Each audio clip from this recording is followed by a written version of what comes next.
sama-sama kita membaca basmalah terlebih dahulu. Baik, sebelum saya melanjutkan penyuluhan ini, izinkan saya memperkenalkan diri saya. Melina Putri dari Prodi 1 Keperawatan tingkat 1A dari Stikes Utama Abdi Husada Tulungagung. Baik, di sini saya akan melakukan penyuluhan tentang diare. Diare merupakan masalah kesehatan masyarakat di negara berkembang. Di Indonesia, diare merupakan penyebab utama morbiditas dan mortalitas pada anak. Menurut WHO, diare membunuh 2 juta anak di dunia setiap tahun, sedangkan di Indonesia, menurut Surkernas 2001, diare merupakan salah satu penyebab kematian terbesar kedua pada anak.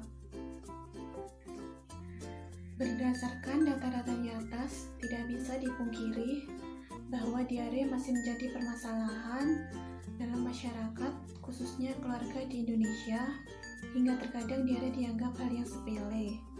Padahal kalau tidak ditangani cepat dan tepat, diare akan mengancam nyawa bagi penderitanya. Kurangnya informasi tentang kebersihan lingkungan maupun makanan yang dikonsumsi, serta gaya hidup yang kurang bersih merupakan salah satu faktor penyebab dari diare tersebut. Secara global, ada 2 tujuan pokok program diare yang biasa disebut dengan P2, yaitu mencegah kematian karena diare dan mencegah agar tidak sakit diare. Upaya pencegahan yang efektif melalui peningkatan kegiatan komunikasi informasi eduktif atau KIE, serta menggerakkan peran serta masyarakat secara aktif. Sebagai sasaran utama KIE adalah masyarakat, terutama ibu yang mempunyai anak. Diare itu apa sih? Diare merupakan buang air besar dengan konsistensinya lembek atau cair yang dapat berupa air saja yang frekuensinya lebih sering dari biasanya lebih dari 3 kali dalam sehari. Penyebab diare yang pertama yaitu infeksi oleh karena adanya penyebaran kuman. Yang kedua, malabsorpsi, yaitu gangguan dalam pencernaan makanan. Yang ketiga, alergi makanan dan minuman. Yang keempat, imunodefisiensi atau kekebalan menurun. Keadaan ini biasanya berlangsung sementara setelah terinfeksi virus. Dan yang terakhir, faktor lingkungan dan perilaku. Selanjutnya, jenis-jenis diare. Kira-kira ada berapa sih jenis-jenis tersebut? Yang pertama yaitu diare akut jika kurang dari 1 minggu. Yang kedua, diare persisten, yaitu diare 14 hari atau lebih. Yang ketiga yaitu diare dengan tinja bercampur darah atau biasanya disebut dengan disentri. Akibat dari diare yang terus-menerus akan menyebabkan anak kekurangan cairan atau biasanya disebut dengan dehidrasi. Apa saja ya tanda-tandanya dehidrasi pada anak? Yang pertama yaitu dehidrasi ringan sampai sedang, seperti anak tampak rewel atau gelisah, anak kehausan, mata tampak cekung. Yang kedua, dehidrasi berat, kesadaran berkurang atau anak tidak sadar, mata cekung, tampak lesu, malas minum, air kencing sedikit, cubitan kulit perut, kembalinya sangat lama. Selanjutnya, penanganan diare. Yang pertama yaitu dehidrasi ringan. Memberi cairan tambahan sebanyak anak mau, yaitu dengan cara ASI tetap diberikan bagi anak yang menyusui. Setelah itu pemberian oralit, larutan gula garam, cairan makanan seperti air tajin, kuah sayur atau air matang. Yang kedua, melanjutkan pemberian makanan. Yang ketiga, pergi ke pusat pelayanan kesehatan. Yang kedua yaitu dehidrasi sedang, pemberian cairan tambahan seperti penanganan dehidrasi ringan. Yang kedua, pemberian oralit secara intensif selama periode 3 jam. Dan yang terakhir yaitu dehidrasi berat.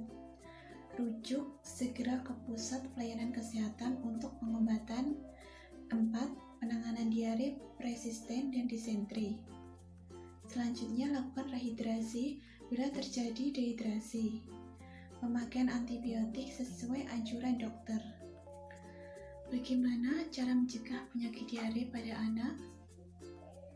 Yang pertama yaitu meningkatkan pemberian ASI. Yang kedua, memperbaiki pemberian makanan pendamping ASI.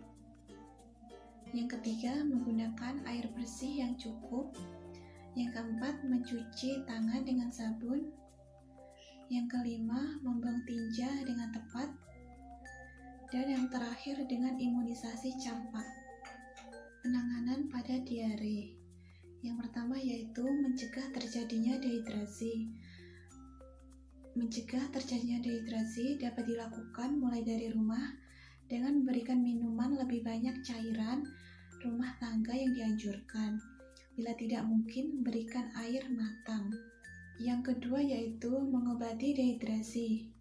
Bila terjadi dehidrasi, terutama pada anak, penderita harus segera dibawa ke petugas kesehatan atau sarana kesehatan untuk mendapatkan pengobatan yang cepat dan tepat.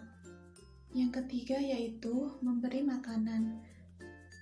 Berikan makanan selama serangan diare untuk memberikan gizi pada penderita, terutama anak, agar tetap kuat dan tumbuh serta mencegah berkurangnya berat badan.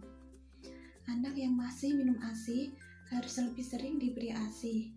Anak yang minum susu formula diberikan lebih sering dari biasanya.